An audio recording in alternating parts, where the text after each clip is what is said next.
Sacred Souls, my name is Amy. I'm the sole owner and creator of a vegan, cruelty-free and eco-friendly cosmetic business. Today I'm going to be bringing you a basic bath bomb recipe using ingredients around the house or that's easily sourced from your local supermarket / health store. This is part of the Climate Challenge Champions training focusing on zero waste and skill builds. The course has been constructed by Ace from Akery. So to begin with, the basic sort of tools that you will need is a bowl. Any kind of bowl is fine. If it's bigger the better really, it kind of creates less spillover, but it's not an issue. Some scales, I've got some digital ones here, but again any kitchen scales are fine. So we've got our bowl, we have our scales, and to begin with we're going to start with one of the main ingredients that you can't make bath bombs without is bicarbonate of soda, or bicarb for short.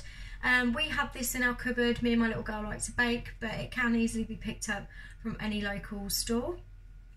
So what you find with bath bombs is a little bit of a written rule, is they say a 3:1 ratio of the two main ingredients that you will need to create that chemical reaction that we all know and love of the fizzy and foaminess in our bathtubs. So that is bicarbonate of soda, which we're going to go with 300 grams in here, and the other part to that ratio is our citric acid, which is going to be 100 grams going in.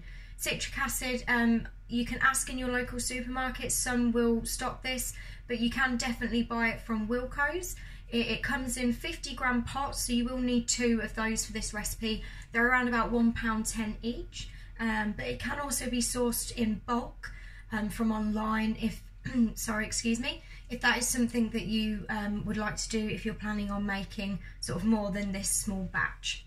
So let's get started. I'm going to turn our scales on, and we want 300 grams of our bicarb.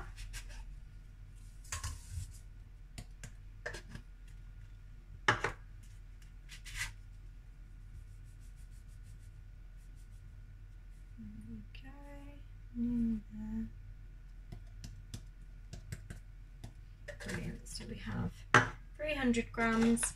And these we can always find other uses for as well once they're empty. So next is our citric acid that I've already decanted here into a bowl. We want 100 grams, so it's our 3:1 ratio.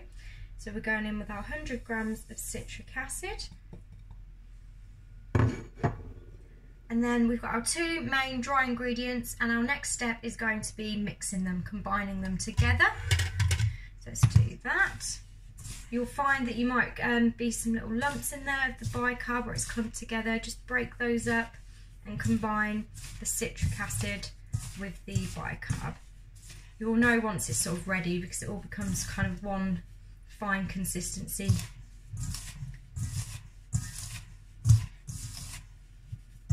I would say do this as well in a nice ventilated area, or wear a mask, because you do get obviously the powder coming up. And it's not nice when you breathe it in, so it is best to be near a window or extract a fan, or again a mask is fine too. So there we have combined our citric acid, our bicarb, 300 grams bicarb, 100 grams citric acid. So they're in there, nice and lovely mixed together. And now our next step would be adding our wet part to the recipe. So first up, I've got some olive oil. That's what we have to hand in our cupboard. I do have some coconut oil as well. That's absolutely fine to use. So is sunflower. Any sort of oil that you have or that you use at home is absolutely fine. I would say sort of 10 to 15 ml minimum in this recipe to help really combine and bring it together, and then be able to add moisture to your bath as well. So we're going to add in, pop it on the scales again. So we're going to add in our oil to combine. We're going to go with 30 ml, be a little extra, nice and good for the skin. So there you can see we've poured in the oil to our 2 dry ingredients, and then again we're just going to mix with our hands until it is nice and lovely and combined and all one texture. I always find this part quite therapeutic. I always get quite lost in it. It's always nice, especially if you've had one of those days, you can really get that tension out, you know, channel it through the body, put all that effort into making some beautiful bath bombs for yourself, friends and family. Go, you can rub it in between your hands as well, just to really help combine.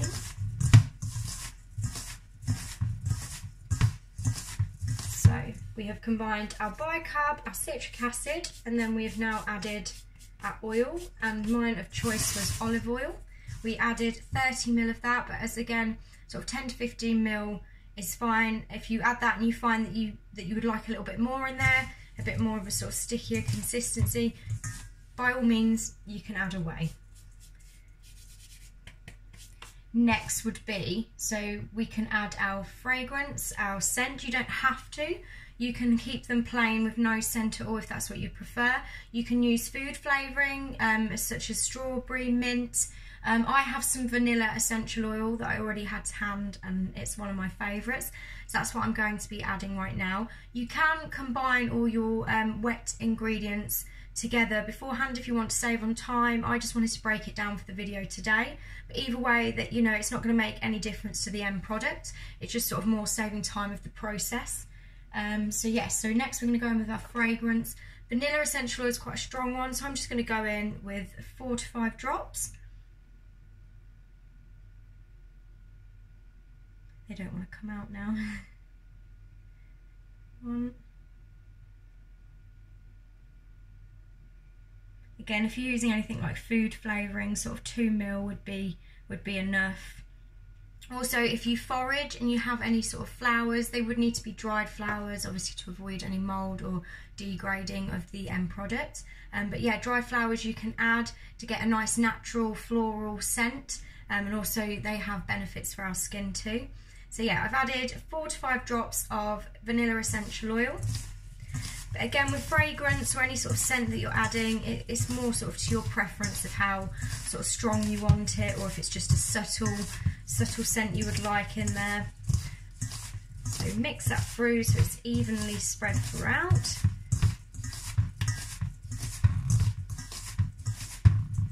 So once that's mixed in, I'm going to be adding in a little bit of colour using food colouring. It's something you don't have to do.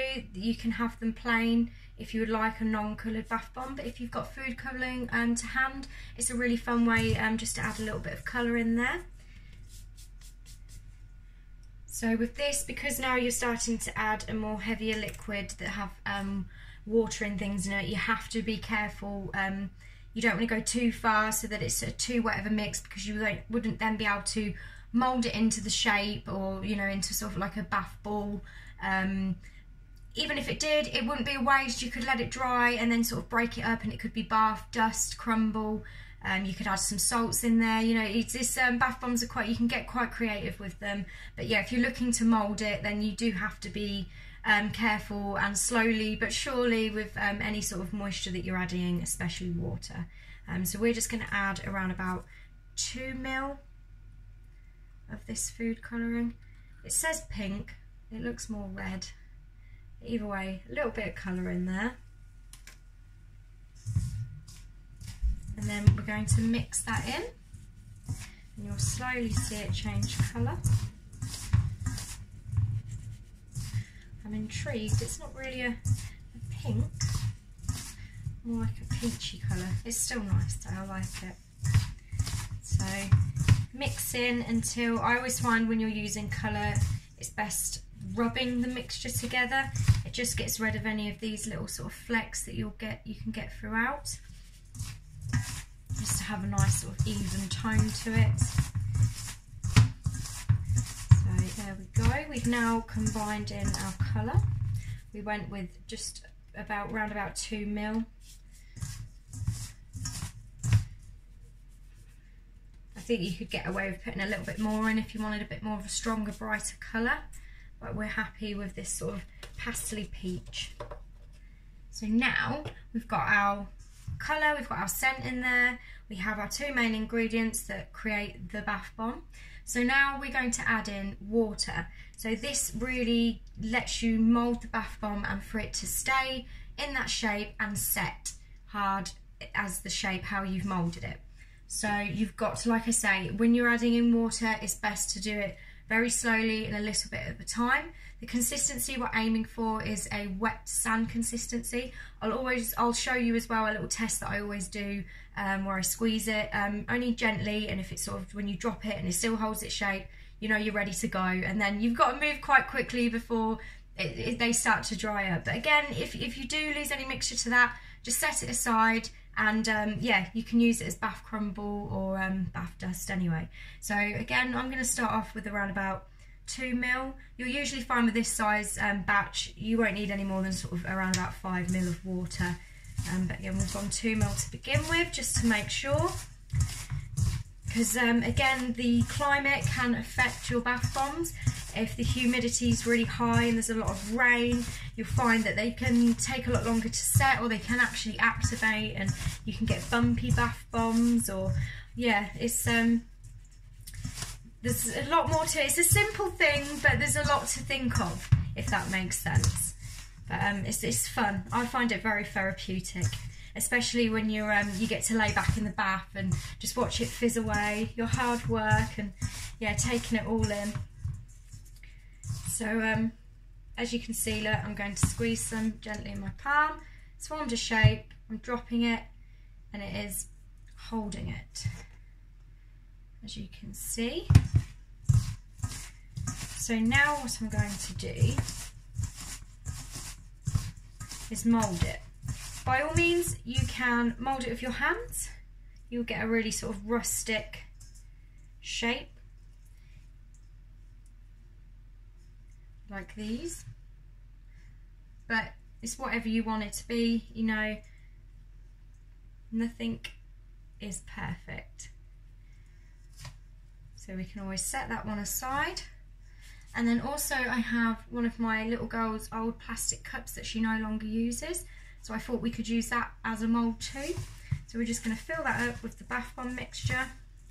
So if you have anything sort of around the house that you could easily add the mixture to and get it out without it being too awkward, then, you know, feel free to use it. But if you really don't have anything, just set the mixture aside for 12 hours or, you know, sort of overnight, the same as you will do with these bath bombs.